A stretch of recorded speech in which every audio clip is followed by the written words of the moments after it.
सभी भगवत प्रेमियों को हमारी राधे राधे।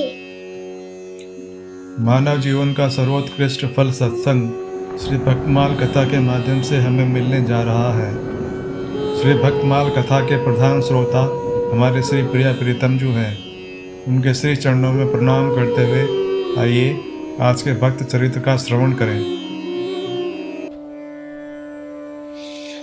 श्री पोएगे आलवार, भूतता आलवार और पेया आलवार, यह हम 3 अत्यंत प्राचीन आलवारों का परिचय देंगे जो ज्ञान और भक्ति की सजीव मूर्ति थे।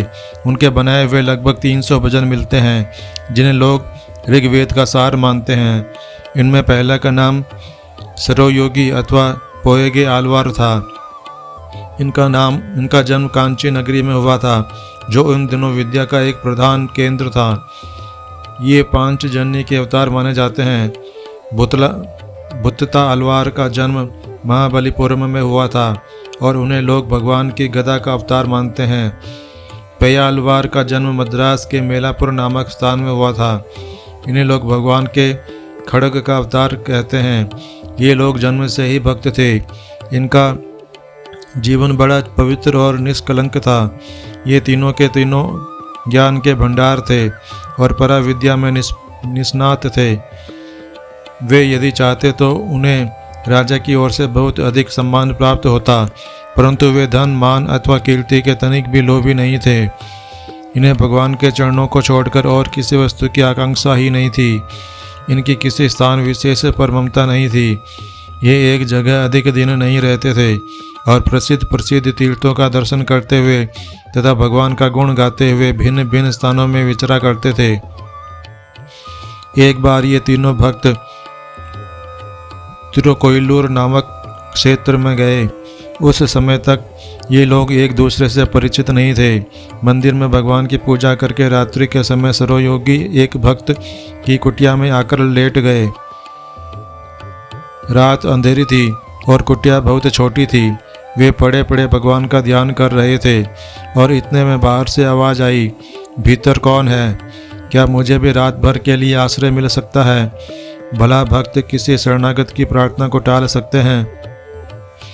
सरोयोगी ने उत्तर दिया, अवश्य मिल सकता है। इस कुटिया में इतना स्थान है कि एक आदमी मजे में लेट सकता है और 2 आदमी बैठ सकते हैं। आओ हम लोग दोनों बैठ रहें। यूँ कहकर दोनों बैठकर भगवत चर्चा करने लगे। इतने में ही बाहर से एक आदमी की आवाज़ फिर आई और उसने भी वही प्रश्न किया जो दूसरे ने किया था। सरोयोगी ने कहा, तुम भी आ सकते हो। इस कुटिया में इतना स्थान है कि एक आदमी लेट सकता है, 2 आदमी बैठ सकते हैं और 3 खड़े रह सकते हैं। इस पर तीनों मनुष्य खड़े होकर भगवान का ध्यान करने लगे। इतने में ही तीनों ने ऐसा अनुभव किया मानो उनके बीच में कोई चौथा मनुष्य और आ गया है, परंतु उन्हें कोई दिखाई नहीं दिया। वे मन ही मन सोचने लगे, यह क्या बात है? यह चौथा व्यक्ति हमारे बीच में कौन आ गया? तब उन्होंने ध्यान के नेत्रों से देखा तो उन्हें मालूम हुआ कि साक्षात भगवान नारायण ही उनके बीच में उतर आए हैं। देखते देखते कुटिया में महान प्रकाश छा गया और वे तीनों के तीनों एक ही साथ भगवान के दर्शन प्राप्त कर आनंद से मुग्ध हो गए। उन्हें शरीर की कुछ भी सुध बुध न रही।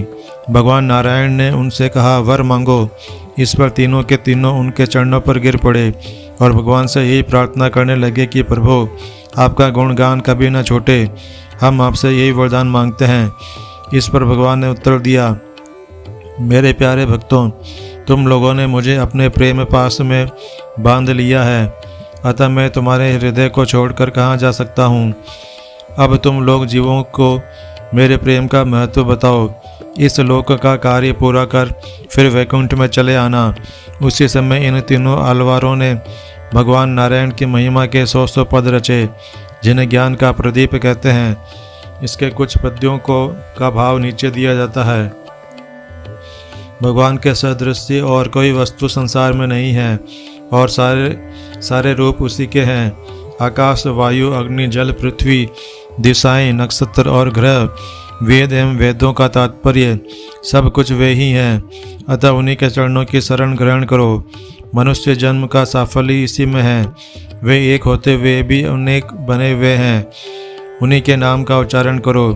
तुम धन से सुखी नहीं हो सकते, उनकी कृपा ही तुम्हारी रक्षा कर सकती है। वही ज्ञान है, वही ज्ञेय हैं और वे ही ज्ञान के द्वार हैं। उन्हीं के तत्व को समझो। भटकते हुए मन और इंद्रियों को काबू में करो। एकमात्र उन्हीं की इच्छा करो और उन्हीं की अनन्य भाव से उपासना करो। वे भक्तों के लिए सगुण मूर्ति धारण करते हैं। जिस प्रकार लता किसी वृक्ष का आश्रय ढूंढती है, उसी प्रकार मेरा मन भी भगवान के चरणों का आश्रय ढूंढता है। उनके प्रेम में जितना सुख है, उतना इन अनित्य विषयों में कहाँ। प्रभु, अब ऐसी कृपा कीजिए कि मेरी वाणी केवल तुम्हारा ही गुणगान करे, मेरे हाथ तुम्ही को प्रणाम करें, मेरे नेत्र सर्वत्र तुम्हारे ही दर्शन करें, मेरे कान तुम्हारे ही गुणों का श्रवण करें, मेरे चित्त के द्वारा तुम्हारा ही चिंतन हो और मेरे हृदय को तुम्हारा ही स्पर्श प्राप्त हो।